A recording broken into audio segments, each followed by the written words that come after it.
Cool. Okay. So I graduated from Tulane last May. I got a degree in music and a degree in psychology. And what I discovered in my experiences spending time in psych electives and things is that there were always these studies that were done that were like extremely, detailed, so hard to do. And then in the end, the results were always things that we already knew over here in Jewish thought. And so that's kind of what I want to talk about today, particularly the psychology of making our lives better, which is positive psychology, the study of the good life, the positive aspects of the human experience that make life worth living. And I think that can apply to all of us. We all want to make our lives better, right? And I think a huge aspect of positive psychology is happiness and how we feel as people. And so that's what I'm going to be talking about. I didn't call it that because I didn't want people to be embarrassed to show up, but I have you now. Okay, so I'm going to ask you a very specifically worded question. Taken all together, how would you say things are these days? Would you say that you are very happy, pretty happy, or not too happy? And you don't say this out loud. You can pick a, like, it can be a decimal in between. Just think about what that number would be. I'll give you a second to think about it.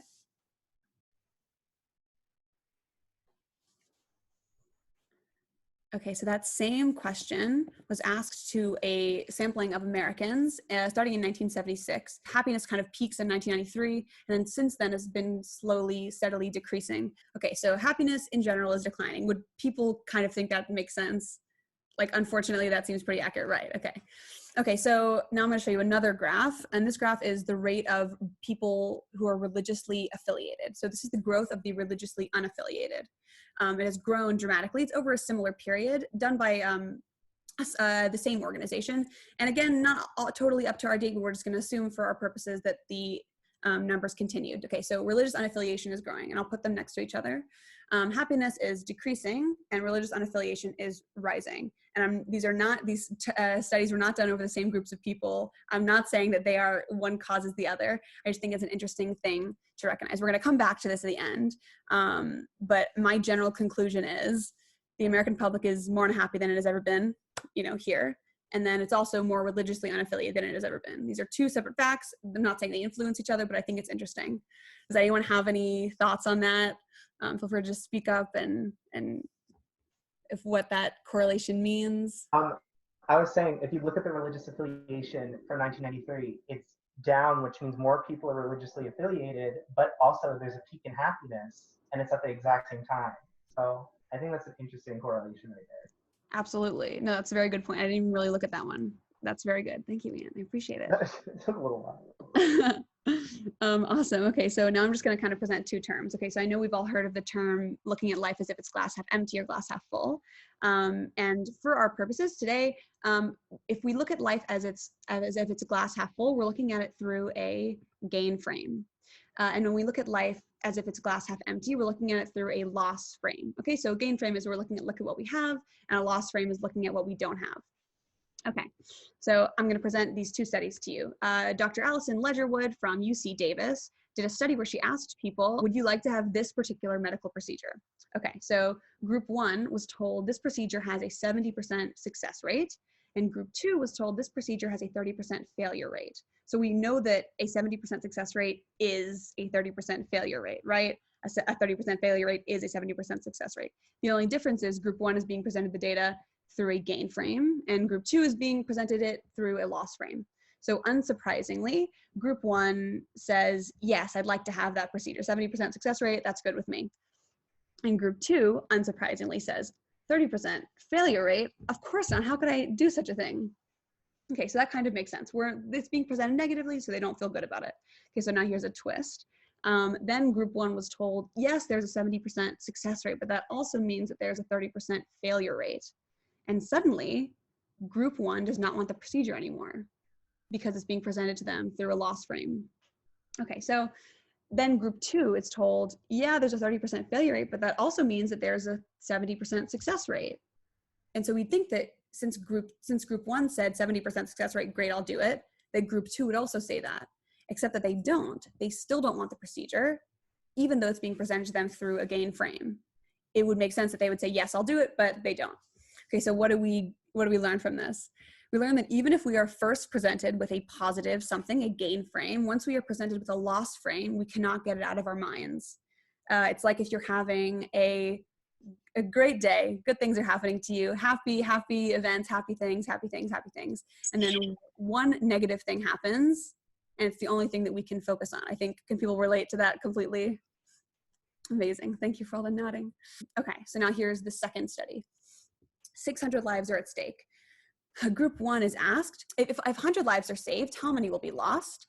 And then group 2 is asked, if 100 lives are lost, how many will be saved? Okay, so this is pretty simple math. Okay, so 600 lives are at stake, 100 lives are saved in group 1, 100 lives are lost in group 2. It's just the math of 600 minus 100, which equals 500. So the answer to both questions is 500. The only difference is group 1 is being asked to compute from gains to losses, people who are saved to people who are lost. And group 2 is being asked to compute from lives who are lost to saved, so losses to gains. Fascinating results. Group 1 completes this is the exact same math problem. Group 1, who's going from gains to losses, completes this problem almost double as fast as the group who computed from losses to gains. Again, just to go back to this, group 1, in the group 1 situation, 100 people live, which is good. 100 people living is good. And then group 2, 500 people live. 500 people live, and yet they cannot get over the fact that they are first presented with a loss, even if 500 people live. It's extremely interesting. So what do we learn from this study? We learned that we have to work really, really hard to overcome a negative piece of information. We have to work really hard to be positive and happy. Conclusion 1 is that even if we're first presented with something positive, we can't, and once we're presented with something negative, it's really hard to get it out of our minds. And then conclusion 2, we have to work really hard to overcome negative ideas and be happy and positive. Okay, so what does Dr. Allison Ledgerwood say is the cure to our negative thinking as humans that we're so focused on? She says that the key to being positive is active gratitude, which she gives a few examples. She says daily journaling for a few minutes, talking to friends about your things that make you happy, rehearsing good news, things like that. And all I kept thinking when I saw this through a TED Talk, all I kept thinking is that is literally what we're doing in Judaism all the time. We are practicing active gratitude every day during so many things. Okay, why do I say that? Let's just address what gratitude is in Judaism. So we refer to it as hakarat hatov, which literally translates to recognizing the good. Hakarat coming from lehakir, to recognize, hatov, the good. We are literally pointing at, look at what we have. Look at this goodness, look at this, versus looking at what we don't have. And having hakarat hatov in our lives is looking at life through a gain frame, is looking at things as what we have versus what we do not have, which I think is extremely powerful.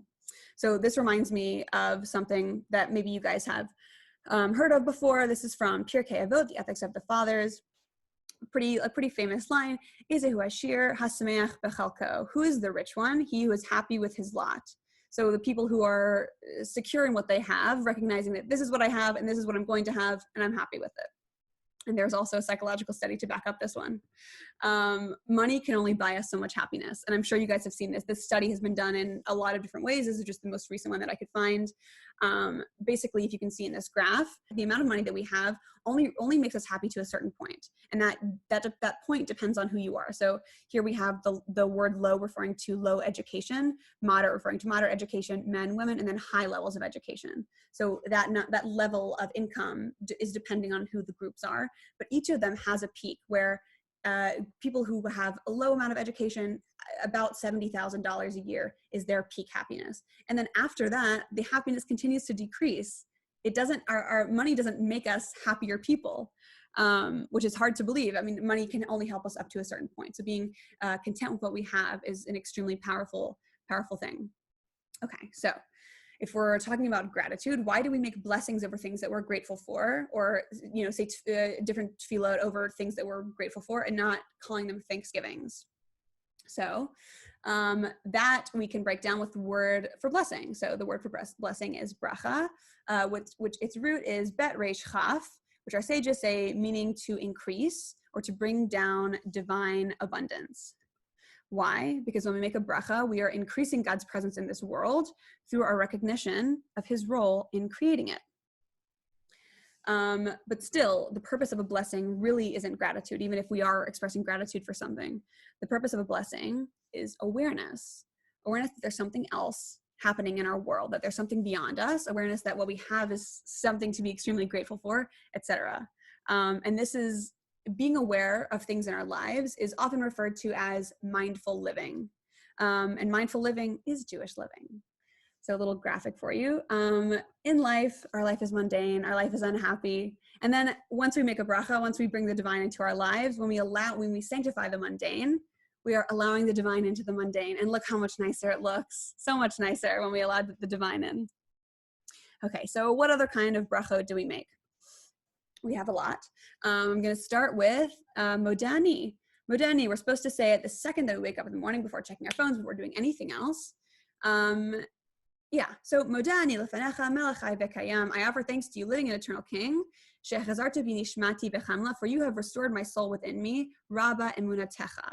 I like to talk about this all the time, this wording. Shechazarta, this highlighted blue word, for you have restored my soul within me. For you have restored my soul. We didn't restore our souls to ourselves. Yes, we woke up, but it was only because of an active choice of Hashem to restore our soul back to us. And why? Rabba emunatecha. Great is your faithfulness. Great is your emunah in us. Our souls have been returned to us. Why? Because we have a purpose. Because you have the emunah in us that today has a purpose, and you are alive for a reason, and you are going to fulfill that purpose because Hashem has emunah in you, which I think is a really lovely thing to think about. Waking up is not such a simple thing, and that's something that we kind of talk about in Birkat HaShachar. We have these 15 brachot that our sages instituted as we experience the phenomena of the new day. A few things are included in this. So the first one, blessed are you, Hashem, our God, King of the universe, who gave the heart understanding to distinguish between day and night. Okay, so there's like lots of beautiful things we can pick up from this, but just like the surface meaning is to tell the difference between the night and the day, to know the difference between what happens in what is the day and what is the night. That's pretty simple. That's the first thing we say. Okay, so that's a small thing. Then a few ones down, we say, blessed are you, Hashem, our God, King of the universe, who gives sight to the blind. Sight is a big deal. I mean, we open our eyes and we have sight, thank God, but it's not that big of a deal to us when we think about it in the mornings. But then if you think about someone who maybe was born without sight, someone who was born legally blind, someone who has cataracts, if they were to wake up one day and open their eyes and see perfectly, they would be like, Baruch Hashem, who gives sight to the blind. Really beautiful. And then, some of these other ones, they're more metaphorical. So the next one, Matir Asurim, who releases the bound. It said that who releases the bound actually refers to sitting up and stretching, which again, doesn't seem like such a big deal, but if you just had back surgery or you don't have access to your shoulders or whatever, sitting up and stretching is a big deal. Same thing with the next one, Zokef Kefufim, who straightens the bent. And this is said to refer to us getting out of bed. Getting out of bed, again, a big deal for someone who doesn't have usage of their legs, who doesn't have usage of their back for whatever reason, or has pain in their knees or pain in their feet. It's a big deal to stand up. And that's something that we're recognizing in these 15 brachot. So the next one we can talk about is Birkat HaGomel, which is what we say after experiencing a brush with potentially losing our life. So this can be people after giving birth, after being in a car wreck or in surviving a car wreck. After the like Talmudic things, the examples are like crossing a great sea, crossing a great desert, being in jail and surviving and coming out alive, that sort of thing. This is also kind of beautiful that we have a blessing specifically for when our life is kind of in the balances. Okay, the brachot do not stop there. You all may know that we have brachot over food. We have brachot over lots of things. So I'm pulling up in my siddur, I have a page that is specific blessings over phenomena and events. So we have upon seeing lightning, upon seeing thunder, upon seeing a rainbow. You might be familiar with these. These are some more obscure ones that I particularly love. Upon seeing exceptionally beautiful people, trees, or fields. And then also upon seeing exceptionally strange looking people or animals. So we like the beautiful people, we like the strange looking people, we bless them all. And then also upon seeing this outstanding Torah scholar, we bless the outstanding Torah scholar. And then we also bless the outstanding secular scholar. Again, we do not, we don't discriminate, we bless them all. And I guess my point in sharing all these blessings are that we have this sort of instituted thing to force us to recognize that even the small things in life are extremely important. And this next study that I'm going to talk to you about kind of has to do with the small things versus the big things and what that means for us. Okay. Oh yes, Jonathan. Well, I think that was a really excellent section, especially pointing out like about how a bracha is like an acknowledgement necessarily. It's not just the same thing as like a thanksgiving or a gratitude. But I think it's really interesting if you're looking at like that last slide, that the very first thing that we say, Moda Ani, is like, that is pure gratitude. It's not a bracha. Like all of the other things are brachot in the traditional sense of like the formulaic structure where you're blessing and you're thanking God. But Moda Ani is really just pure gratitude. And I think that says something about like the fact that we need to open ourselves to recognizing our own gratitude before we can even start to have brachas and to praise God in that way. That is so beautiful, Jonathan. Thank you for sharing that. I didn't even like make that connection that it's not the same thing. Yeah, no, that's beautiful. Thank you so much. Of course. Oh, I've been actually inspired by this really great email list I'm on called Emunah and Silver Sunset. If you'd like to join that email list, that is my weekly email. Please let me know. Thank you, Jonathan, a loyal subscriber. Okay, so the next study is talking about your brain on gratitude. Okay, so we're referring to an article and the little link is down there. I'm happy to share with you after. This is a really, really amazing piece of journalism. So it talks about neuroscientist Glenn Fox. He was a few months away from finishing his PhD, and his studies particularly were on the effects of gratitude on the brain. Amazing. So he's a few months away from getting his PhD, and his mother passes away from cancer. So during the time that she was really, really sick, he was sending her all these studies about cancer patients and all the things that they can do. And one of the things that she started doing based on one of the studies was keeping a gratitude journal. And he saw how much that changed her whole perspective, her whole world. Even, she's literally was dying at the time and still kept a gratitude journal. And it was a huge range of things that she was talking about. She would say, wow, today I ate like the most delicious chocolate. And the next thing would be, wow, I just had a really successful blood transfusion. They're from the mundane to the profound. And what he says in this article is, I think that gratitude can be much more like a muscle, like a trained response or a skill that we can develop over time as we've learned to recognize the abundance of gifts and things that we didn't previously notice as being important, which I think is really just what we're talking about with these small brachot, these things that are like whatever seem like kind of minor, that we're not really aware of on the daily. So, and then the next thing, Fox said, increased sensitivity doesn't necessarily mean that you become constantly grateful, but rather it means you become more attuned to the full range of gratitude, from holding the door for someone to donating a kidney. Again, there's a huge range of these things. And it doesn't mean that we need to be constantly like, thank God for my eyelids, thank God for my fingernails, thank God for my eyebrows, like, because, that thinking that God forbid tomorrow I'll wake up without eyebrows or without eyelids, whatever. It's that being aware that there's a range to these things. There's a range to the emotions that we feel invoking gratitude. Also, just another part of this article shows that grateful people tend to recover faster from trauma and injury and tend to have better and closer personal relationships, which I think that's come on, who doesn't want better and closer personal relationships? That's great. Okay, so now I'm just gonna circle back. Oh, anyone have any points or questions? I'm sorry I didn't stop more. All right, anyone? Okay. So I'm going to go on. I'm going to come back to our original two charts. So this chart that showed how American happiness has steadily declined, and a chart that shows how religious unaffiliation has steadily increased. So I'm really not saying that you're going to be a happy person if you're religiously affiliated, no matter what religion. This was looking at all religions. But I do think that, and this is my own opinion, that happiness is affiliated with our awareness of the things that we do have in life, gratitude for the things that we do have. So having that awareness makes you kind of more, I think it makes you happier. But in general, happiness is not the goal of our lives. Happiness is the side effect of a fulfilled life.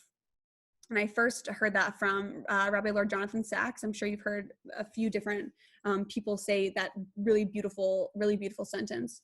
I think that's really powerful. So just to kind of bring it back to where we are currently, right now we're in the period of Shira HaOmer, the counting of the Omer.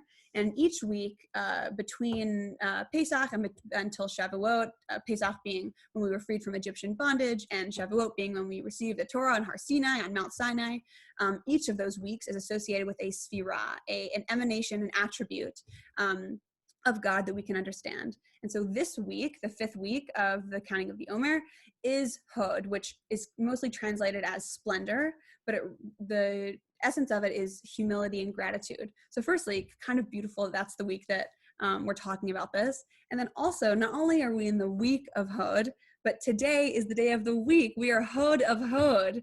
We are talking, this is like gratitude of gratitude today. And I wasn't planning to do this shir on this day. It kind of just happened this way. So truly, really, really beautiful moment of divine providence, hashgacha pratis, if you will. And then one little thing more. Today is Lag BaOmer. We celebrate on Lag BaOmer among a number of things, but one of the things that we celebrate is that Rabbi Akiva's 24,000 students who had been dying of a plague stopped dying today. And the famous story about Rabbi Akiva, and we've actually talked about this a few times in different chaburas during this period, but the famous story about Rabbi Akiva is that he was illiterate until the age of 40, didn't even know the alphabet, and that one day he was sitting by the river, again, a lot of different ways of telling the story, but he was sitting by the river and he saw a rock and he saw like water dripping onto it. And he saw that there was this huge indentation in the rock. And it was all from those slow drops of water. And he thought, if those drops of water can make such an indentation on this rock, of course the words of Torah can have an impression on me. Okay, so in the last paragraph of that article about gratitude and neuroscience, he says, Glenn Fox says, it's like water cutting rock through a canyon. It's not done all at once, and it's just steady practice. And I was like, oh my gosh, wow. That really moved me. I was like, gosh darn, that is magical. I thought it was just really special. Okay, so just to kind of close things off, I would like to give us a bracha that we strive to have fulfilled lives, and that the side effect of those fulfilled lives is happiness.